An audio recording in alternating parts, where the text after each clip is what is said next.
What would it be like if humans only had one ear? Well, for one, we'd have a really hard time localizing any sounds. Two, our ability to focus on any one sound in a noisy environment would be unbearable. And three, you might find yourself feeling a little vulnerable when walking around the city or even in the forest.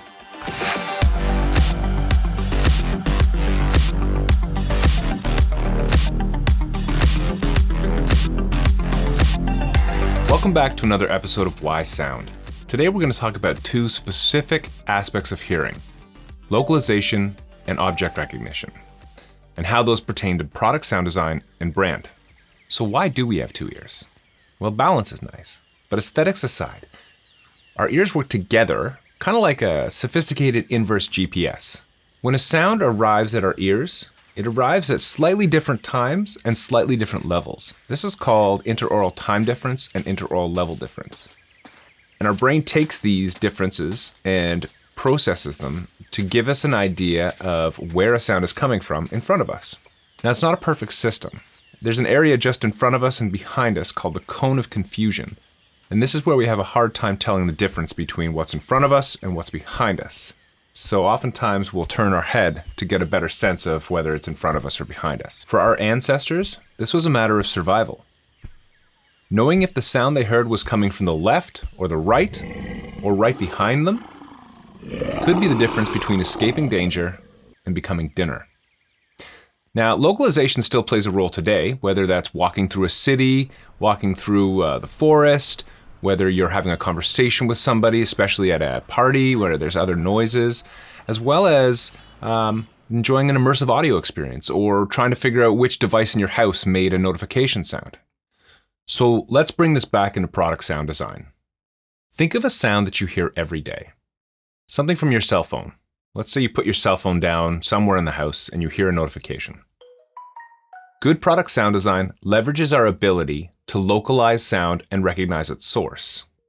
If a product emits a tone that is spatially vague, this can confuse the user, especially in noisy environments with competing sounds. Now, on the other hand, a well-designed audio cue has spatial and tonal qualities that allow it to stand out and feel intuitive. For example, think about the spatial design of the car's warning systems. Currently, when I back up, I hear a beep, and it comes from all four speakers. And in fairness, it gets my attention. It's loud, it brings down the volume of the music I'm listening to, and it makes itself aware. But this could go further.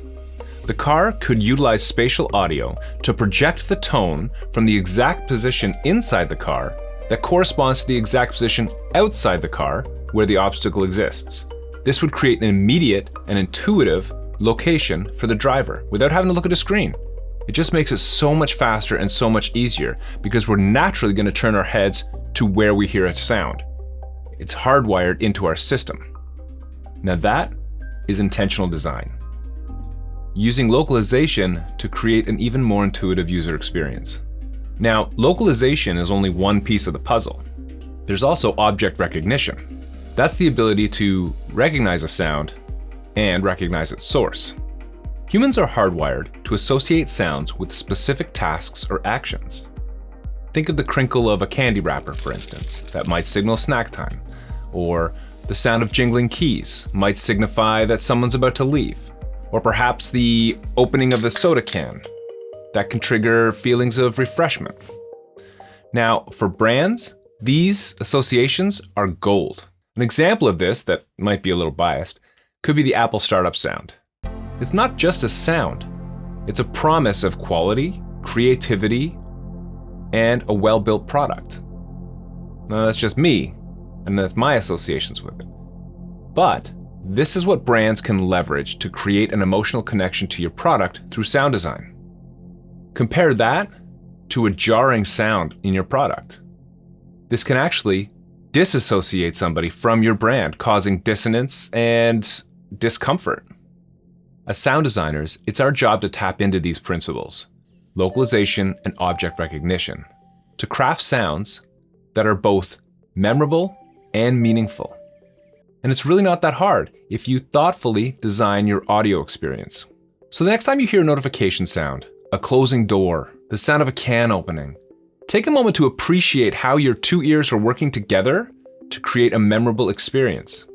It's those moments that create the associations with your brand and the user that are so important. Thanks for watching, and if you have any questions at all, put them in the comments. And if you found this interesting, I'd really appreciate a like and a subscribe because we can keep the conversation going. I hope this helps shed a little light on WhySound. Take care. Why? An audio logo?